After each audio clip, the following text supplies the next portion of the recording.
Hi friends, ಎಲ್ಲರಿಗೂ ಸಂಕ್ರಾಂತಿ ಹಬ್ಬದ ಹಾರ್ದಿಕ ಶುಭಾಶಯಗಳು. ನಾನು ಯೂಶಲಿ ಡೈಲಿ ವ್ಲಾಗ್ ಏನು ಹಾಕೋದಿಲ್ಲ. ಎಲ್ಲರಿಗೂ ನನ್ನ ವೀಡಿಯೋಸ್ನ ರೆಗ್ಯುಲರಾಗಿ ನೋಡೋರಿಗೆ ಗೊತ್ತಿರುತ್ತೆ. ಡೈಲಿ ವ್ಲಾಗ್ ಏನು ನಾನು ಮಾಡೋದಿಲ್ಲ. ಆದರೆ ಇವತ್ತು ಹಬ್ಬ ಇರೋದ್ರಿಂದ ಇವತ್ತು ನಾವು ಹಬ್ಬ ಹೇಗೆ ಸೆಲೆಬ್ರೇಟ್ ಮಾಡಿದ್ವಿ ನಮ್ಮ ಮನೆಯಲ್ಲಿ ಅಂತ ನಿಮ್ಮ ಜೊತೆ ಹಂಚ್ಕೊಳ್ಳೋಣ ಅಂತ ಇವತ್ತು ಒಂದು ಸಿಂಪಲ್ಲಾಗಿ ವೀಡಿಯೋ ಮಾಡಿದ್ದೀನಿ. ಬೆಳಗ್ಗೆನೇ ಇವತ್ತು ಮನೆ ಮುಂದೆ ನೀರು ಹಾಕಿ ಕಸ ಗುಡಿಸಿ ರಂಗೋಲಿ ಹಾಕ್ತಾ ಇರೋದು. ಇದು ನ್ಯೂ ಇಯರ್ದು ಚೆನ್ನಾಗಿತ್ತು. ಅವರೇನು ಯಾವ್ದು ಹಾಕಿದ್ರೂ ಚೆನ್ನಾಗಿರುತ್ತೆ. ಅದೇ ಹೇಳ್ತೀನಲ್ಲ, ನಿಮ್ಮ ಮನೆಗೋಸ್ಕರನೇ ಕಲ್ತಿದ್ದೀನಿ. ನಮ್ಮ ಮನೆಗೋಸ್ಕರ ಇಷ್ಟು ಪರ್ಫೆಕ್ಟ್ ಅಲ್ಲ, ಇಷ್ಟು ಪರ್ಫೆಕ್ಟಾಗಿ ಹಾಕಕ್ಕೆ ಸಾಧ್ಯ ಇಲ್ಲ. ತುಂಬ ಚಿಕ್ಕ ವಯಸ್ಸಿಂದನೇ ಬರುತ್ತೆ ನಿಮಗೆ. ನಿಜ ಹೇಳ್ಬೇಕಂದ್ರೆ ನನ್ನ ರಂಗೋಲಿನೇ ಬರಲ್ಲ.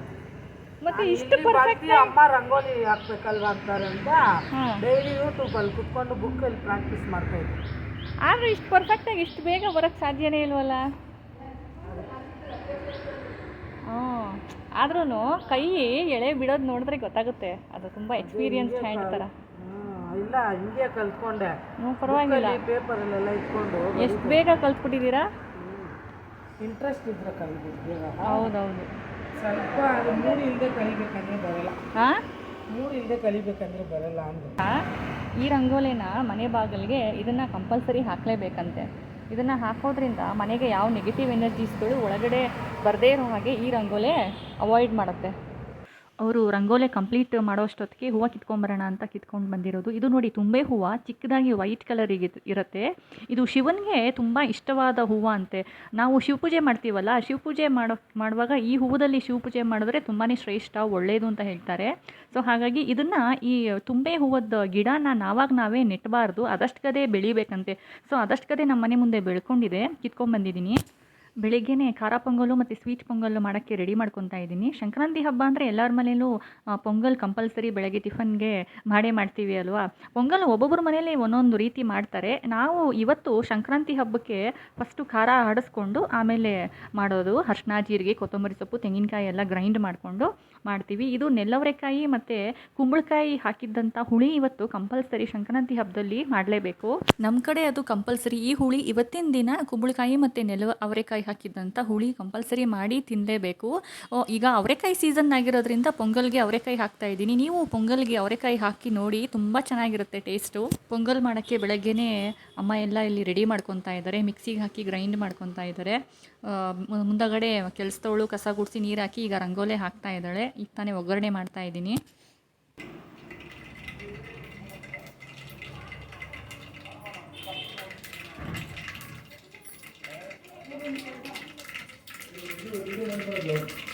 ಎಲ್ಲ ವಯಸ್ಸವ್ರು ಕೊಟ್ಟಿರ್ತಾರೆ ಕಣಮ್ಮ ನಮ್ಮ ಮನೆಯಲ್ಲಿ.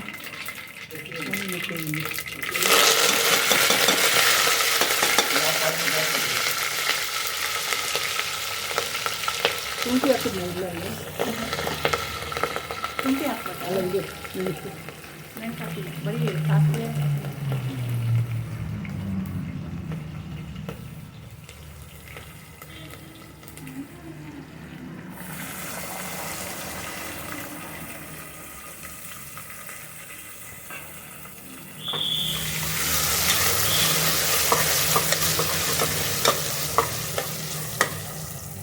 ಬೆಳಿಗ್ಗೆನೇ ಬೇಗ ತಿಂಡಿ ಒಂದು ಮಾಡಿ ಮುಗಿಸ್ಬಿಟ್ರೆ ಆಮೇಲೆ ದೇವ್ರಿಗೆ ದೀಪ ಹಚ್ಚಿ ದೇವ್ರ ಪೂಜೆ ಮಾಡಿ ಮಾಡಿರೋ ತಿಂಡಿನ ಬಿಸಿ ಬಿಸಿ ದೇವರಿಗೆ ಎಡೆ ಮಾಡಿ ಆಮೇಲೆ ನಾವು ಟಿಫನ್ ಮಾಡಿ ಮುಂದಿನ ಅಡುಗೆ ಕಾರ್ಯಕ್ರಮನ ಹಬ್ಬಗಳಲ್ಲಿ ಮಾಡ್ಕೊಬೋದು.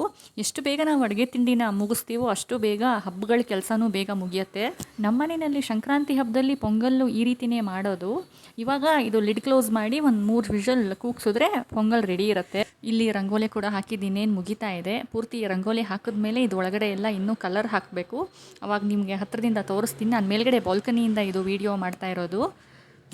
ಇಲ್ಲಿ ಮನೆ ಒಳಗಡೆ ಮನೆಯೆಲ್ಲ ಕಸ ಗುಡಿಸಿ ಮತ್ತು ಮನೆಯೆಲ್ಲ ಒರೆಸ್ತಾ ಇದ್ದಾರೆ ಇನ್ನೊಬ್ಬರು ಕೆಲಸದವರು. ನಾವು ಹೊರಗಡೆಗೆ ಒಬ್ಬರನ್ನ ಇಟ್ಕೊಂಡಿದ್ದೀವಿ ಮತ್ತು ಒಳಗಡೆಗೆ ಬೇರೆಯವ್ರನ್ನ ಇಟ್ಕೊಂಡಿದ್ದೀವಿ. ನೋಡಿ, ಇವಳದು ಸ್ಪೆಷಾಲಿಟಿ ಏನಂದರೆ ಯಾವಾಗಲೂ ಕಿವಿಗೆ ಮೊಬೈಲ್ ಇಟ್ಕೊಂಡು ಅದಕ್ಕೆ ದುಪಾಟಾನಲ್ಲಿ ಈ ಥರ ಕಟ್ಕೊಂಬಿಟ್ಟಿರ್ತಾಳೆ. ಥ್ರೂ ಔಟ್ ಮನೆ ಕೆಲಸ ಮುಗಿಯೋ ತನಕನೂ ಫೋನಲ್ಲಿ ಅವಳ ಸಂಬಂಧಿಕರ ಹತ್ರ ಎಲ್ಲ. ಇವಳು ನೇಪಾಳಿಂದ ಬಂದಿರೋದು. ಅವ್ರ ಅಮ್ಮನ ಹತ್ರ ಮತ್ತು ಅವಳ ಸಂಬಂಧಿಕರ ಹತ್ರ ಎಲ್ಲ ಫೋನಲ್ಲಿ ಮಾತಾಡಿಕೊಂಡು ಮನೆ ಕಸ ಗುಡಿಸೋದು, ಒರೆಸೋದು ಎಲ್ಲ ಕೆಲಸನೂ ಫೋನಲ್ಲಿ ಮಾತಾಡಿಕೊಂಡೇ ಮಾಡೋದು. ನಾವೇನಾದರೂ ಮಾತಾಡಬೇಕು ಅಂದರೆ ಅವಳನ್ನ ಆಫ್ ಮಾಡು ಮೊಬೈಲು ಅಂತ ಹೇಳಿಬಿಟ್ಟು ಏನಾದರೂ ಕೆಲಸ ಹೇಳಬೇಕು. ಇಲ್ಲ ಅಂದರೆ ಅವಳು ಮೊಬೈಲ್ ಮಾತ್ರ ಬಿಡೋದೇ ಇಲ್ಲ, ಕಂಟಿನ್ಯೂಸ್ ಕಾಲಲ್ಲಿ ಇದ್ದೇ ಇರ್ತಾಳೆ. ಏನು ಮಾಡೋಕ್ಕಾಗಲ್ಲ, ಡೈಲಿ ಅವರೂ ಕೆಲಸ ಮಾಡ್ತಾರೆ, 5-5, 6-6 ಮನೆಯಲ್ಲಿ ಕೆಲಸ ಮಾಡ್ತಾರೆ, ಅವ್ರಿಗೂ ಬೋರ್ ಆಗುತ್ತೆ. ಸೊ ಹಾಗಾಗಿ ಮೊಬೈಲಲ್ಲಿ ಮಾತಾಡಿಕೊಂಡು ಕೆಲಸಗಳು ಮಾಡ್ತಾರೆ. ನೋಡಿ, ಇಲ್ಲಿ ರಂಗೋಲಿ ಕೂಡ ಕಂಪ್ಲೀಟ್ ಆಗಿದೆ, ಕಲರ್ಸ್ ಎಲ್ಲ ಫುಲ್ಲು ಫಿಲ್ ಮಾಡ್ತಾ ಇದ್ದಾಳೆ. ಬನ್ನಿ ಈಗ ಹತ್ರದಿಂದ ನೋಡೋಣ.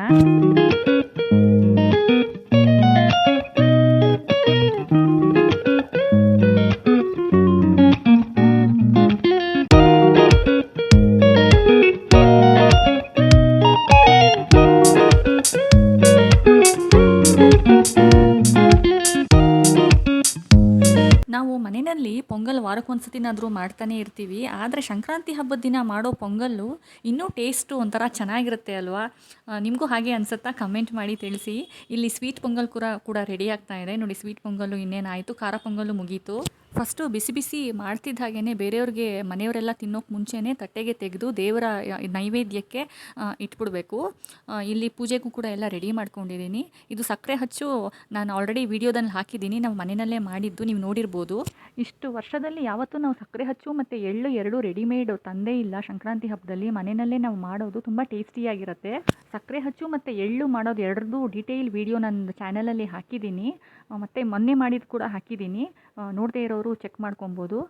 ಯಾವುದೇ ಹಬ್ಬ ಆಗಲಿ ಮೊದಲು ನಾವು ಶಿವಪೂಜೆ ಮಾಡಿ ಮತ್ತು ಮನೆ ದೇವರು, ನಮ್ಮ ಮನೆ ದೇವರು ಏನಿದೆ ಅದರದ್ದು ಪೂಜೆ ಮಾಡಿ, ಆ ದೇವರಿಗೆ ಪೂಜೆ ಮಾಡಿ ನಂತರ ಎಲ್ಲ ಫೋಟೋಗಳಿಗೆ, ಎಲ್ಲ ವಿಗ್ರಹಗಳಿಗೆ ಪೂಜೆ ಮಾಡೋದು.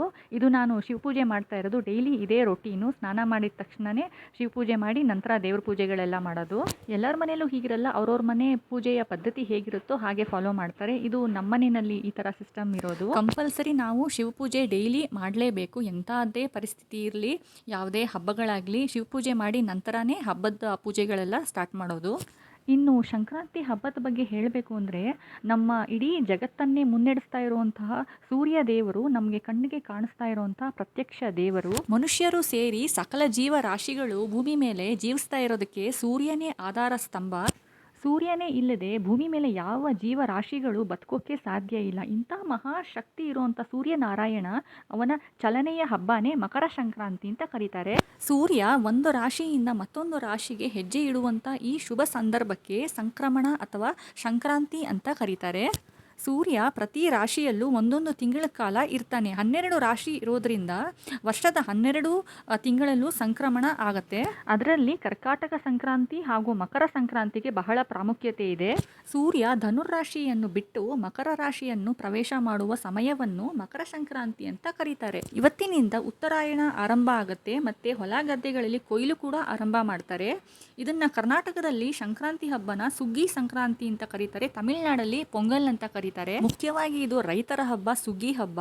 ಸೊ ಹಾಗಾಗಿ ರೈತರು ಅವರು ಏನು ಬೆಳೆ ಬೆಳೆದಿದ್ದಾರೆ ಅದನ್ನೆಲ್ಲಾನು ಇಟ್ಟು ಪೂಜೆ ಮಾಡ್ತಾರೆ. ಮತ್ತು ಹಸುಗಳಿಗೂ ಕೂಡ, ಮನೆಯಲ್ಲಿ ಸಾಕಿರುವಂಥ ಹಸುಗಳಿಗೂ ಅಲಂಕಾರ ಮಾಡಿ ಪೂಜೆ ಮಾಡಿ ಸಂತೋಷ ಪಡ್ತಾರೆ ರೈತರು.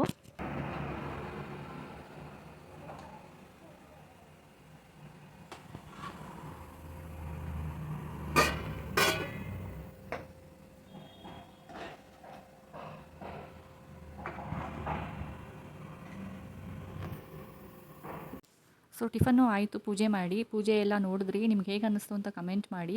ಇವತ್ತು ಸಂಕ್ರಾಂತಿ ಹಬ್ಬದ ದಿನ ಕಡಲೆಕಾಯಿ ಮತ್ತು ಕಬ್ಬು, ಈ ಗೆಣಸು ಎಲ್ಲನೂ ಕಂಪಲ್ಸರಿ ತಿನ್ನಲೇಬೇಕು ಅಂತ ಶಾಸ್ತ್ರ ಇದೆ. ಸೊ ಹಾಗಾಗಿ ಪ್ರತಿ ವರ್ಷ ನಮ್ಮ ಮನೆಯಲ್ಲಿ ಸಂಕ್ರಾಂತಿ ಹಬ್ಬಕ್ಕೆ ಇದನ್ನೆಲ್ಲ ತರಿಸ್ತೀವಿ. ಗೆಣಸು ಮತ್ತು ಕಡಲೆಕಾಯಿನ ಬೇಯಿಸ್ಕೊಂಡು ತಿಂತೀವಿ. ಇದಕ್ಕೂ ಸೈಂಟಿಫಿಕ್ ರೀಸನ್ ಇದೆ, ಒಂದೊಂದಕ್ಕೂ ಹಬ್ಬಗಳ ಆಚರಣೆ ಕೂಡ ನಮಗೆ ಇವಾಗ ಗೊತ್ತಿರೋದಿಲ್ಲ ಅಷ್ಟೇ. ಹಿಂದಿನ ಕಾಲದಲ್ಲಿ ನೋಡಿ ತುಂಬ ಚೆನ್ನಾಗಿ ಮಾಡಿದ್ರು. ಯಾವ್ಯಾವ ಹಬ್ಬದಲ್ಲಿ ಏನೇನು ಆ ಸೀಸನ್ ಪ್ರಕಾರ ಏನೇನು ತಿನ್ನಬೇಕು ಅದನ್ನು ತಿಂದರೆ ಆರೋಗ್ಯಕ್ಕೆ ತುಂಬಾ ಒಳ್ಳೆಯದು. ಈಗ ಹುಳಿ ಮಾಡಬೇಕು ಅಂತ ತಿಂಡಿ ಆದಮೇಲೆ ಕುಂಬಳಕಾಯಿ ಮತ್ತು ನೆಲ್ಲವರೆಕಾಯಿ ಎಲ್ಲ ಕಟ್ ಮಾಡ್ಕೊತಾ ಇದ್ದೀನಿ. ಎಳ್ಳೂ ಅಷ್ಟೇ, ಕಡಲೆಕಾಯಿ, ಹುರ್ಗಡ್ಲೆ ಮತ್ತು ಎಳ್ಳು ಹುರಿದಿರೋದು ಅದನ್ನೆಲ್ಲ ಬೆರೆಸ್ಕೊಂಡು ನಾವು ಈ ಸಂಕ್ರಾಂತಿ ಹಬ್ಬದಲ್ಲಿ ಏನಕ್ಕೆ ತಿನ್ನಬೇಕು ಅಂದರೆ, ಈ ಟೈಮ್ನಲ್ಲಿ ಚಳಿಗಾಲ, ತುಂಬ ಮೈಯೆಲ್ಲ ತುಂಬ ಕೈ ಕಾಲು ಎಲ್ಲ ಹೊಡ್ಕೊತಾ ಇರುತ್ತೆ. ಸೊ ಹಾಗಾಗಿ ಎಳ್ಳು ನಮ್ಮ ಹೊಟ್ಟೆಗೆ ಸೇರಿದ್ರೆ ಆ ಎಳ್ಳಿನ ಎಣ್ಣೆ ಅಂಶ ಮೈಯೆಲ್ಲ ಹೊಡ್ಕೊಳ್ಳೋದನ್ನು ಅವಾಯ್ಡ್ ಮಾಡುತ್ತೆ. ನಾವು ಹೊರಗಡೆಯಿಂದ ಸ್ಕಿನ್ಗೆ ವ್ಯಾಸ್ಲೈನು ಮತ್ತು ಬಾಡಿ ಲೋಷನ್ ಎಲ್ಲನೂ ಅಪ್ಲೈ ಮಾಡ್ತೀವಿ, ಈ ಎಳ್ಳನ್ನ ತಿನ್ನೋದ್ರಿಂದ ಒಳಗಡೆನೇ ಸ್ಕಿನ್ಗೆ ಆಯಿಲ್ ಎಣ್ಣೆ ಅಂಶನ ಉತ್ಪತ್ತಿ ಮಾಡುತ್ತೆ ಮತ್ತು ಫುಲ್ಲು ಡ್ರೈನೆಸ್ನ ಅವಾಯ್ಡ್ ಮಾಡಿ ಸ್ಕಿನ್ನನ್ನು ಆದಷ್ಟು ಮಾಯಿಸ್ಟಾಗಿಡುತ್ತೆ, ಹೆಲ್ತಿಯಾಗಿ ಕೂಡ ಇಡುತ್ತೆ. ಆಗಿ ಹೊಡ್ಕೊಳ್ಳೋದು ಸ್ವಲ್ಪ ಕಡಿಮೆ ಆಗುತ್ತೆ. ಈಗ ಹುಳಿಗೆ ಒಗ್ಗರಣೆ ಹಾಕೊತಾ ಇದ್ದೀನಿ ಮತ್ತು ಈ ಟೈಮ್ನಲ್ಲಿ ಅವರೆಕಾಯಿ ಸೀಸನ್ ಆಗಿರೋದ್ರಿಂದ ಅವರೆಕಾಯಿ ಕೂಡ ಡೈಲಿ ನಾವು ತಿನ್ನಬೇಕು. ಅವರೆಕಾಯಿ ಸ್ಕಿನ್ಗೆ ತುಂಬ ಒಳ್ಳೆಯದು ಮತ್ತು ಏಜಿಂಗನ್ನ ಅವಾಯ್ಡ್ ಮಾಡುತ್ತೆ ಮತ್ತು ಸ್ಕಿನ್ಗೆ ಒಳ್ಳೆ ಗ್ಲೋ ಕೊಡುತ್ತೆ. ಮತ್ತು ಅವರೆಕಾಯಿ ನಮ್ಮ ಸ್ಕಿನ್ನು ಸುಕ್ಕಾಗೋದನ್ನು ಅವಾಯ್ಡ್ ಮಾಡುತ್ತೆ ಮತ್ತು ಸ್ಕಿನ್ನು ಆದಷ್ಟು ಯಂಗಾಗಿ ಕಾಣಿಸೋ ಹಾಗೆ ಮಾಡುತ್ತೆ. ನೋಡಿ, ಈಗ ಬೇಯಿಸ್ಕೊಂಡಿದ್ದಂಥ ಕುಂಬಳಕಾಯಿ ನೆಲ್ಲವರೆಕಾಯಿನೆಲ್ಲ ಒಗ್ಗರಣೆ ಹಾಕಿ ಮಿಕ್ಸ್ ಮಾಡ್ಕೊತಾ ಇದ್ದೀನಿ. ಹುಳಿ ಇನ್ನೇನು ರೆಡಿ ಆಗ್ತಾ ಇದೆ. ಹಳ್ಳಿಗಳಲ್ಲಿ ಸಂಕ್ರಾಂತಿ ಹಬ್ಬನ ಇನ್ನೂ ಚೆನ್ನಾಗಿ ಸೆಲೆಬ್ರೇಟ್ ಮಾಡ್ತಾರೆ. ಈ ಸಿಟಿಗಳಲ್ಲೆಲ್ಲ ಸ್ವಲ್ಪ ಕಷ್ಟನೇ ನಾವು ಅಂಥದ್ದನ್ನೆಲ್ಲ ನೋಡೋದು. ಹಸುವಿನ ಕಿಚಾಯಿಸ್ತಾರೆ, ಅದು ಕೂಡ ತುಂಬ ಚೆನ್ನಾಗಿರುತ್ತೆ. ಈ ಹುಳಿ ಚಪಾತಿಗೆ ಮತ್ತು ರೊಟ್ಟಿಗೆ ಎಲ್ಲ ಸೂಪರಾಗಿರುತ್ತೆ. ಇವತ್ತು ಈ ಹುಳಿ ಅನ್ನಕ್ಕೂ ಕೂಡ ತುಂಬ ಚೆನ್ನಾಗಿರುತ್ತೆ. ಸಂಕ್ರಾಂತಿ ಹಬ್ಬದಲ್ಲಿ ಮಾಡಬೇಕು.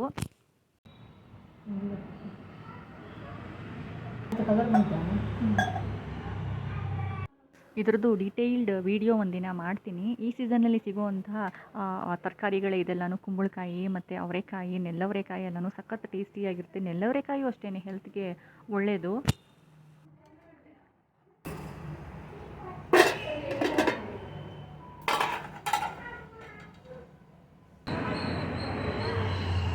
ವಿಡಿಯೋ ಮಾಡ್ತಾ ಇದ್ದೀನಿ ನೋಡಿ ಫ್ರೆಂಡ್ಸ್, ಪಕ್ಕದ ಮನೆಯವ್ರದ್ದು ರಂಗೋಲಿ ಚೆನ್ನಾಗಿದೆ, ಅವ್ರದ್ದು ಕೂಡ. ಅಲ್ಲೇ ಹೋಗಿ ವಿಡಿಯೋ ಮಾಡ್ಕೊಂಡು ಬರ್ತೀನಿ ರೀ, ಅಲ್ಲೇ ತೋರಿಸ್ತೀನಿ ನಿಮಗೆ ಹತ್ರದಿಂದ ಹೇಗಿರುತ್ತೆ ಅಂತ. ಅವರು ಸೇಮ್ ಹಾಗೇನೆ ಪೊಂಗಲ್ ಮಾಡಿದ್ದಾರೆ. ಬಾ,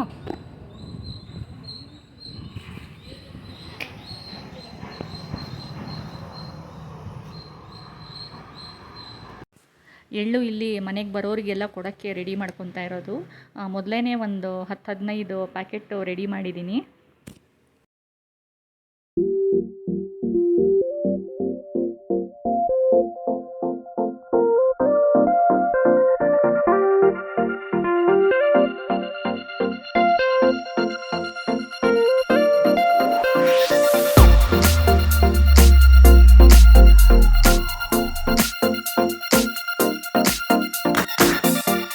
ಅಂತ ಚಪಾತಿ ಕೂಡ ಮಾಡ್ಕೊಂಡಿದ್ದೆ.